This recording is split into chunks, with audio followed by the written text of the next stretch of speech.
Good evening. This is the National News Telecast. I'm Movin Hettiaranchi. And I'm Sithimi Jayaratna. Let's take a look at today's headlines.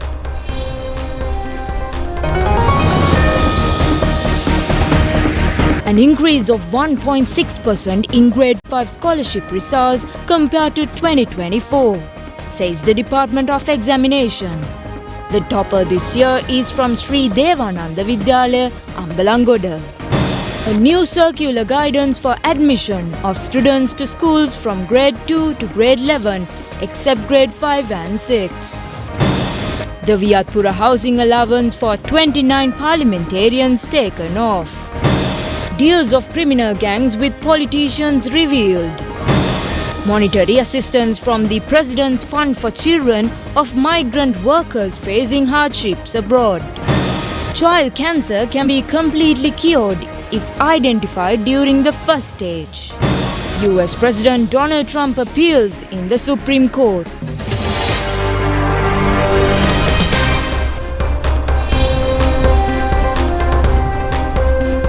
Now to those and more stories in detail. On today's top story, the Grade 5 scholarship examination results were announced last night.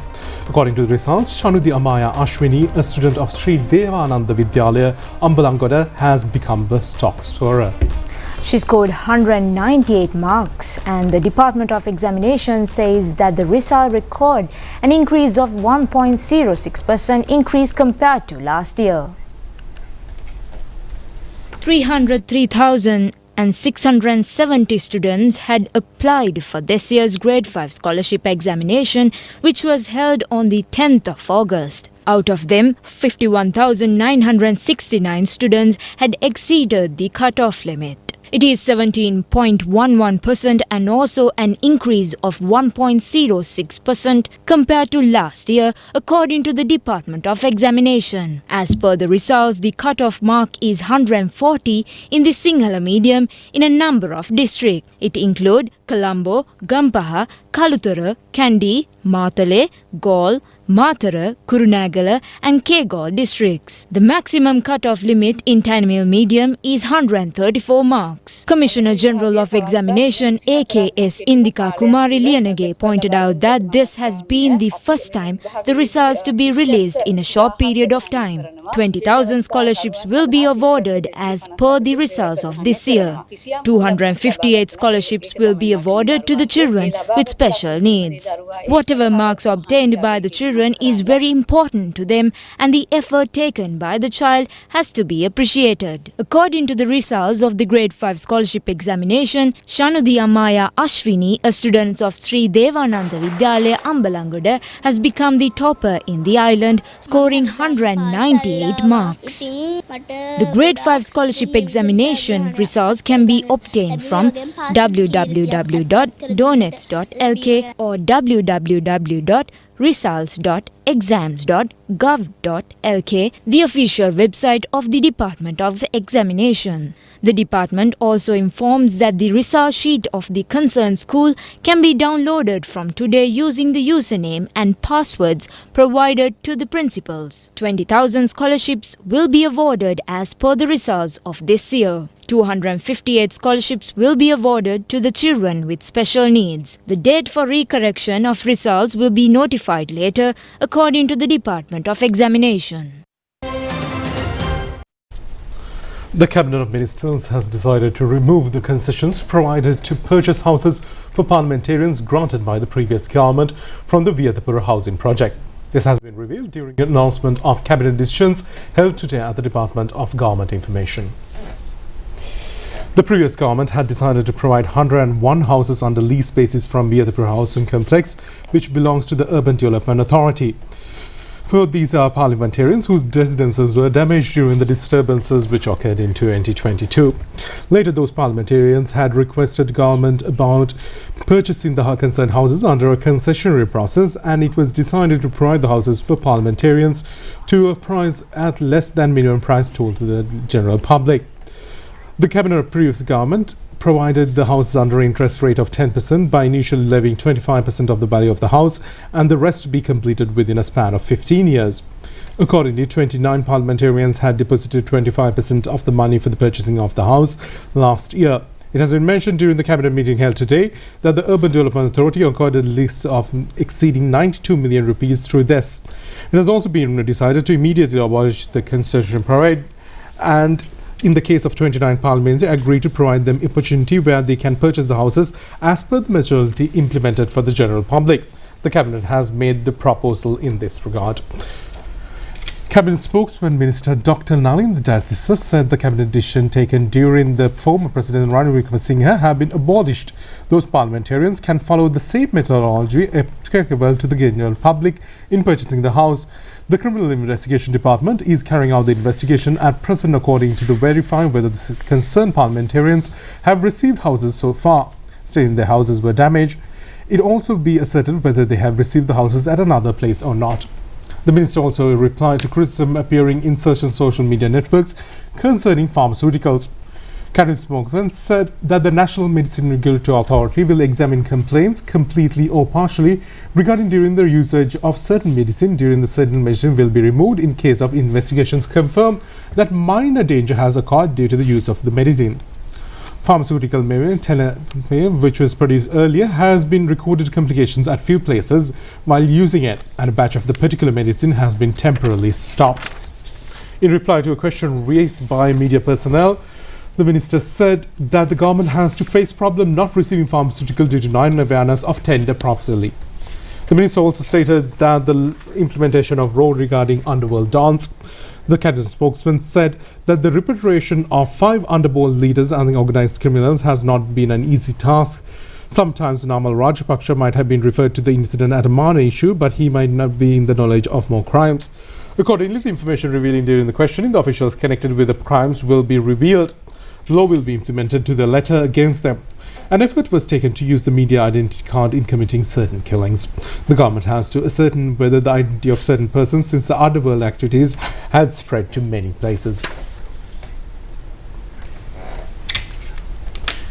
The case against former ministers Mahinanand Alutgamage and Nalin Fernando, who are on prison sentence, will be resummoned on the 10th of October. The relevant order was issued by the Colombo High Court today. The case was summoned before Colombo High Court Judge Manjula Tilakaratne today. The two former ministers have been accused of misappropriating 39 million rupees of government's funds by importing 14,000 carom boards and 11,000 checkered boards through Chhattisgarh to be distributed among political officers during the presidential election 2015. The Colombo Magistrate Court today rejected bail applications filed by former director of the National Lotteries Board, Tusita Hallalua. Accordingly, the suspect will be remanded until the 18th of the month. Hallalua has been arrested in connection with a shooting incident targeting his vehicle in Narayanpeta area. Wife of Bakko Saman has been remanded until the 18th of this month under the order issued by Colombo Magistrate Court. Bakko Saman is under arrest on charges of Money Laundering Act at present. Meanwhile, the government is to launch a program under the President's Fund to provide financial assistance for the education of children in Sri Lanka whose parents are facing hardship while working abroad. The new program will be launched in line with the concept of ensuring no child is left behind in education. The initiative will be implemented jointly by the President Fund, the Ministry of Foreign Affairs, Foreign Employment and Tourism and the Sri Lanka Bureau of Foreign Employment. A discussion on expanding the service of the President Fund to benefit Sri Lankans employed overseas as well as those aspiring to seek employment overseas was held at the Presidential Secretariat yesterday. The program aims to safeguard the school and university education of children in Sri Lanka whose parents are working overseas, particularly those who have passed away, are affected by disasters, imprisoned or missing abroad. The program also seeks to offer financial assistance to young individuals who are preparing to work overseas, to study foreign languages, monthly allowances for resource personnel at language training centers. The meeting was chaired by the Minister Vijitha Hera together with Senior Additional Secretary to the President and Secretary to the President's Fund, Roshan Gamage. Now for some news items regarding developments. New electricity grid substation in Habarana was opened yesterday under the participation of Minister of Power and Energy, Kumar Jayakwadi, and Japanese Ambassador to Sri Lanka, Izumata Akiyo. This now substation is aimed at multiple targets of transmitting regenerative power, enhancing transmitting capacity, increasing continuity of power supply and minimizing power wastage in transmitting. The new poultry breeding centre was declared open at government farm premises in Boralanda today. Uva Provincial Animal Product Health Department has spent a sum of 20 million rupees for the project. Minister Samantha Vidaratne and several others were present at the opening ceremony. Reconstruction work at the Maramba irrigational tank commenced recently under the patronage of Akurasa Pradesh Sabha Saman Kumara. A sum of 7.5 million rupees has been allocated for this purpose. The 30 acres extending tank provides water to cultivate the 300 acres. The Shramadana Mawatha in Ganimula was developed and laid carpet at a cost of 10 million rupees. Chairman of the Pradesh Sabha was present. Deputy Minister T.B. Sarath participated in the inspection visit recently to house siting constructed under the program to provide permanent shelters for homeless families in north and eastern provinces. The visit was decided to grant additional provisions. Construction of a new house for 40 families affected in the Matale district commenced recently under the patronage of Deputy Minister Disanaika. Minister Ananda Vijaypala says that the Criminal Investigation Department is taking measures at present to reveal the crimes committed by the organized crime gangs during the past period with the help of politicians. The minister revealed these facts expressing views to the media following the opening of Colombo Cinnamon Gardens police station. The modernized Cinnamon Gardens police station was declared open today under the patronage of Minister Ananda Vijaypala. IGP Priyantha Veerasurya and top police officials were present at the occasion.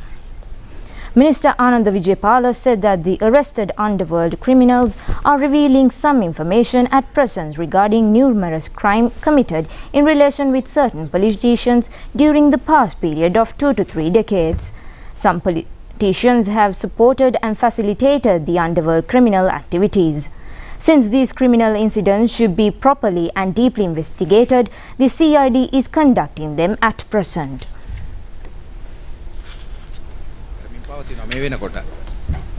The Central Crime Investigation Bureau, established to prevent narcotics and to maintain law and order, was declared open at the Labour Secretariat in Narayanpeta today. The aim of establishing the new bureau is to expedite the inquiries of complaints lodged at the CID. A certain amount of complaints of the CID is to be directed to the newly set up Central Crime Investigation Bureau on the mediation of IGP. The opening of the new bureau was graced by Minister Ananda Vijaypala, Deputy Minister Mahinda Jayatissa and IGP Priyantha Veerasurya. The Cabinet has approved to introduce a proper mechanism to provide opportunities for admission of students to intermediate grades other than grade 5 and 6 in schools. The Cabinet also gave its green light for a new circular cancelling the previous one regarding admissions of students. Cabinet spokesman Minister Dr. Nalinda Jayatissa disclosed this at a Cabinet briefing held today. It is essential to maintain the number of students in a classroom within the approved limit for the implementation of the proposed new education reforms. It is planned to issue new circular instructions to provide the opportunity to apply for entry to another school by giving priorities to the students who actually need to enter another school for an intermediate grade from the present school for various reasons. The proposal in this regard was presented by Prime Minister Dr. Harini Amarasuriya. The Cabinet of Ministers has approved the proposal presented by President Anura Kumara Dissanayake to liquidate 33 public enterprises that are not at a functional level and also not in comparison with the present market requirements in 2 stages. In the year 1992, cracks were first observed in the sluice tower and sluice barrel connected to the main dam and in the outlet structure constructed outside the main dam of Senanayaka Reservoir. The reservoir has to be kept unfilled for about 2 years, and as a consequence there would be an inability to provide water for a large cultivatable area, which would result in a significant shortage of rice in the country and a lack of sufficient technological ability. Therefore, to mitigate the damage that could occur in the current risk situation and in a disaster, it has been planned to carry out the proposed constructions while maintaining the total capacity of the reservoir at approximately 40% after releasing the water for the Yala season of 2025. Accordingly, the Cabinet of Ministers has approved the proposal presented by Minister K.D. Lal Kantha select a suitable contractor for the relevant constructions with the help of modern technology. The Cabinet of Ministers has approved to take necessary steps to assemble a set of light rail with 3 compartments that have sufficient space for effective transportation and the capacity for 200 to 240 passengers, enabling it to meet the transport requirements of the rural community. However, according to the present train timetable, practical problems have arisen in operating trains. Further, it has been identified that it is not economically profitable to deploy the train set used in urban areas for passenger transport in rural areas due to the lack of a sufficient number of passengers. The proposal presented by Minister Bima Ratnayaka. It has been observed that dilapidations and obsoleteness in technical equipment at the Sri Lanka Planetarium. The Cabinet of Ministers approved the proposal presented by Minister of Science and Technology, Professor Krishanta Besena, to implement the research and development activities of the planetarium and to obtain the assistance of the National Research and Development Centre that has the specialized knowledge of prefabricated concrete technology based on the consensus given by the National Procurement Commission. The Cabinet approved the awarding of procurements to concerned institutions pertaining to the purchase of necessary equipment and pharmaceutical in the health sector. An amount of $435,000 has been approved for equipment used in the fixing of bones and stabilization of fractured bones and the certification of alignment of fractured bones. In addition, a sum of 2,385 million rupees has been granted for vaccination provided for the purpose of averting deaths due to heart attacks and another sum of more than $2 million to purchase necessary items for blood transfusion. The proposal in this regard was presented to the Cabinet to the Minister Dr. Nalinda Jayatissa, which was also approved. The Cabinet approval has been granted for the management of wild elephants and to purchase necessary vehicles for wildlife field duties. The reason being the non-availability of a sufficient number of vehicles to the Department of Wildlife Conservation. The proposal in this regard was presented by Minister Dr. Dhammika Patamadi. The Ministry of Health and Mass Media has taken steps to establish internal surgical medicine professorial unit for clinical training at Moratuwa University at Kalutara Teaching Hospital. Its clinical activities are functional from today. Aim of the establishment of this unit is to enhance the quality of studies and clinical training of the medical students in the Moratuwa University and to grant higher education training for future doctors and health professionals. In Kalutara, Nagura Teaching Hospital, professorial units of the obstetric, gynecological, pediatric and psychiatry have already been established. Accordingly, all 5 professional units need for medical students. Clinical training will be set up in Kalutara Teaching Hospital. 100 fourth-year medical students' degrees will be able to start their clinical training within the month. The first patient was also admitted to the newly started residential patient unit. Minister Dr. Nalinda Jayatissa recently engaged in an inspection visit to Kothalawal Defence University. In the aim of this visit was to look into the current situation of the hospital services under the problems erupted during developing human and physical resources. They also focused attention on signing an MOU between the Health Ministry and the Kothalawal Defence University Hospital. The concern were also on expanding laboratory facilities in the government hospitals, providing full-time consultant radiologists and many other health matters. The Consumer Affairs Authority says that about 211 million rupees have been charged under court orders following conducting of 14,602 raids from January to August. Out of those, 2,800 are related to paddy and rice and earn 95 million rupees as fines. Chairman of the authority, Hemantha Samarakon, revealed these facts at the special media briefing. Chairman of the Consumer Affairs Authority, Hemantha Samarakon, said that paddy mill owners will be informed to prevent from purchasing paddy at higher rates, which is unaffordable to sell rice at the gazette prices. The authority has enlightened all the officials to identify the businessmen who sell rice at higher prices, hide stocks and issuing underestimated bills. Such errant businessmen will be raided and strict legal actions will be taken against them. Meanwhile, following an information received to hotline 1977, the Consumer Affairs Authority has been able to seize a stock of turmeric illegally brought to the country. In a business premises located at Olmo Street in Colombo, the authority has raided 475 kilos of turmeric and 6,500 kilos of expired coriander. Later, the authority took legal actions against this business place. Excise officials have seized yesterday 640 bottles of foreign liquor imported to the country, evading tariff, and 13,000 banned fags illegally brought to the country. These illegal items were discovered in a raid conducted at a warehouse owned by businessmen in Vattala area. It is reported that the stock of illegal cigarettes and liquor is amount to 10 million rupees. A reception was held recently in Colombo to mark the 68th National Day of Malaysia. The event, hosted by the High Commission of Malaysia, celebrated the long-standing friendship, growing partnership between Malaysia and Sri Lanka.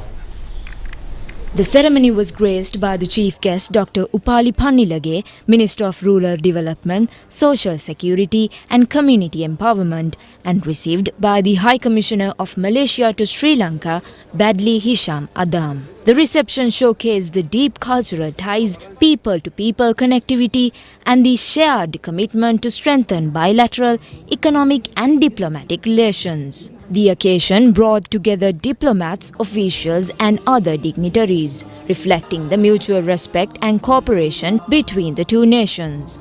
The event included symbolic celebrations and formal interaction, highlighting the continued collaboration and friendship that underpins Malaysia-Sri Lanka relations. The celebration also emphasizes the importance of fostering closer engagement in trade, education and cultural exchanges, reinforcing the vision of a mutual beneficial partnership. Avocado is a delicious fruit that is highly sought after and thought to be beneficial for health. The fruit can be seen in plenty these days, but there is an allegation by the avocado planters right now that the non-availability of fair prices from avocado purchasers, or there is a high demand for the fruit. Badulla, Kandy, Mathale and Nureli are some of the famous districts for avocado. Avocado plantation can be seen plenty at Alla, Demodara in Badulla district, Haliala, Spring Valley, Haptole and Pasar areas. It has become a frequent scenery these days that selling of avocado on both the sides of the road at the Demodara, Alla and Haptole areas. Somehow, according to the owners of avocado plantation, they are facing a grave injustice since the intermediate buyers are purchasing the entire harvest at a tree at a meager price. Although the person can purchase avocado fruit at rupees of 10 or 10-15 per unit, it has been investigated whether stocks of avocado purchased by traders in the cities are being sold at a reasonable price or not, according to avocado planters. Meanwhile, the University of Colombo today hosted an international conference on International Relations 2025 at its Faculty of Arts. The gathering focused on the role of the global South in shaping the future of the world affairs. The conference themed Global South in International Relations, Imperatives and Impediments brought together academics and experts to examine key global challenges. Vice-Chancellor Professor Indika Mahesh Kumara Tilaka and Dean of Arts Senior Professor Lasantha Manavadu addressed the event, while Dr. Sweta Singh of South Asian University delivered the keynote speech on solidarity and ruptures in global epistemic orders. 6 parallel sessions were held on geopolitics, trade, security, mobilities, governance and foreign policy. The conference aims to underline the growing influence of the Global South in international relations, with selected papers to be published in the Sri Lanka Journal of International Relations. Consultant pediatrician Dr. Rupavahini says that cancer in children can be permanently cured by identifying them at early stages. He stressed that parents should be informed of doctors about all the symptoms of the disease their children without hiding. The doctor points out that otherwise the disease can be worsened by delaying proper treatments. The consultant, Dr. Rupavahini, said that blood cancer is the most prominent cancer among children. Fever, lethargy and inflammation of glands are the most principal symptoms of the disease. Bone cancers are usually rampant among teenagers. Pain in bones should not be ignored. Continuous headaches may be a symptom of brain cancer. If children suffer these symptoms, consulting a specialist doctor is very much essential. Parents are usually scared of thinking that their children suffer from cancer. Therefore, the parents should inform the doctor about all possible symptoms of the children. Palki Sharma stands as a prominent figure in Indian journalism, known for her incisive reporting, global perspective and unwavering commitment to the journalistic integrity. With an extensive career in leading newsrooms and exclusive interviews with world leaders, she has shaped the public discourse both in India and internationally. In this report, we highlight her professional journey, key contribution to the field and her recent engagements in Sri Lanka. With over 2 decades in the field of journalism, Palki Sharma held key roles at Doordarshan, Vion and now First Pose, where she hosts the globally focused news show Vantage. Her journalistic work includes exclusive interviews with the French President Emmanuel Macron and Brazilian President Lula da Silva, underscoring her reach and credibility on the global stage. In September 2024, Palki visited Sri Lanka to cover the presidential election and gave an exclusive interview to Sri Lanka Rupavahini, the national broadcaster. When she returned to Colombo for the Media Fest, she once again made time to engage with Rupavahini, highlighting media's roles in addressing disinformation and misinformation, ethical reporting and regional budget financing for media organizations. So what will be the media's role? Because more and more extremist thoughts and many views are being circulating in social media, and what will be the media's role in culminating these terrorists and those views that as responsible journalists and media should act upon? We cannot fight journalists. We can only report the news, and we have to report the facts. In times like these, in times of crisis, there's a lot of misinformation that also floats. We have to double check with our sources. We have to have authentic sources, and we have to ensure that whichever way the situation evolves, we stick to the facts and we report things as they develop. You mentioned about collaborative journalism in the Southeast Asian region and investing upon the media. So, in Asia, Southeast Asia, the media outlet doesn't have such a big budget. Certain media outlets which have private sector, they have a large budget. And what would be the government's role in financing or doing certain research and development in this field? How should that be invested in your perspective? I think the government can be an enabler. We should not look at the government to give money, because then you're working for the government. I think we have to find a way to improve our business models, to be able to make our business sustainable. It is tough, I agree. I've been here long enough to know that it's not easy to run a media business. The government can be a facilitator, but I think the push has to come from us. And we have to, as societies, as countries, we have to learn to appreciate the fact that media is also a strategic resource and we need to invest in it. We'll be back with news overseas after a short break. Stay tuned.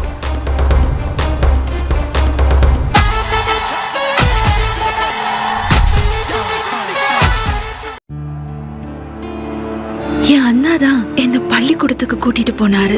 மழைக்கு கூட என்னோட அண்ணாவை நிறுத்த முடியல. ஏன் வெயிலால கூட அது சாத்தியமாகல.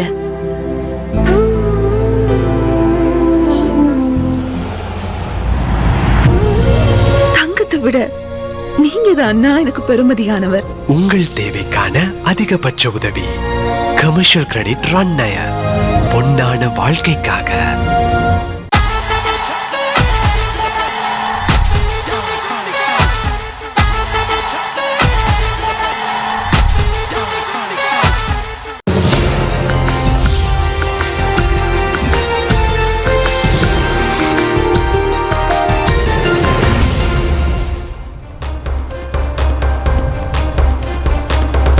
Now on foreign news, the Trump administration has taken a fight over the tariffs to the US Supreme Court, seeking a quick ruling on the president's power to impose sweeping import taxes.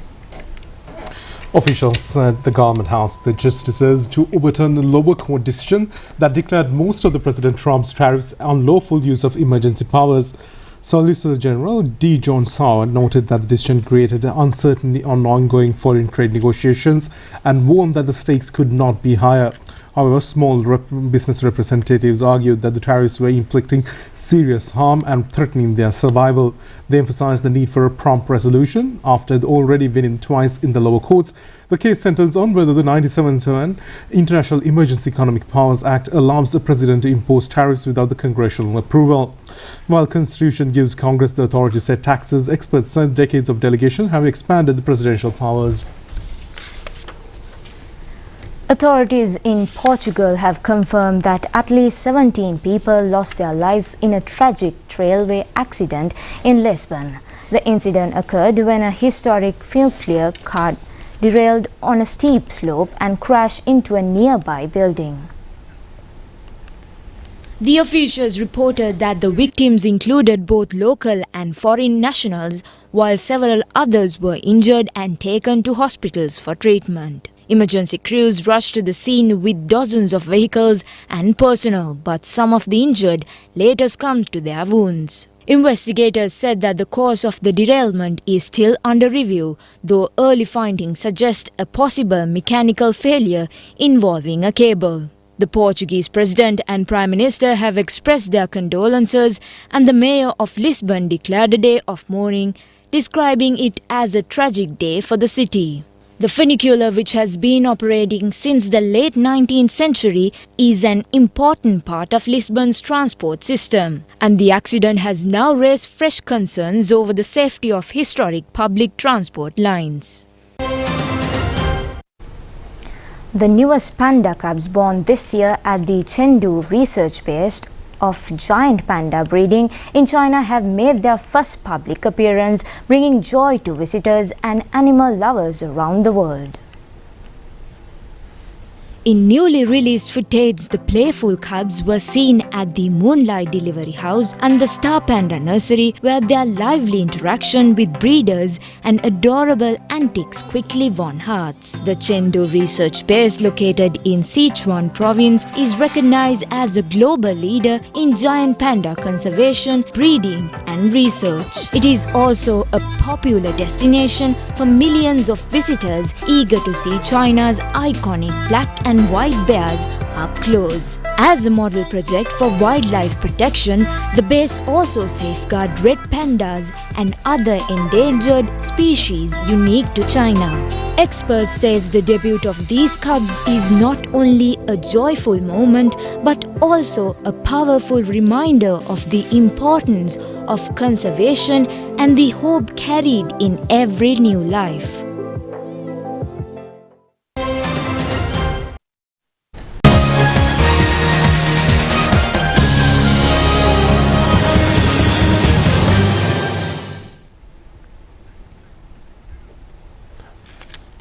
Minister of Sports Sunil Kumar Gamage says that the overall responsibility of the inconvenience faced by the players who arrived at the Katunayake airport in order to leave the country to participate in the Asian Youth Karate Championship to be commenced tomorrow in China lies with the officials of the concerned sport association. The ministers pointed out that the Ministry of Sports grants the approval for players participating in the championship, but not the selection of players or the preparation of documents for them. The minister revealed in the media briefing held today that his crisis situation has arisen since the Sri Lanka Karate Do Association did not forward the documents regarding the issuance of visa accurately. Minister of Sports Sunil Kumar Gamage said that a sum of 580,000 rupees has been taken from players and the money has to be credited to the private accounts of some others also. The minister discussed the matter with the parents, and it has now been revealed that the entire championship has been organized in such a way to mislead the parents and players. The investigation will be conducted in this regard, and definitely since such incident should not occur in the country in the future, the minister pointed out.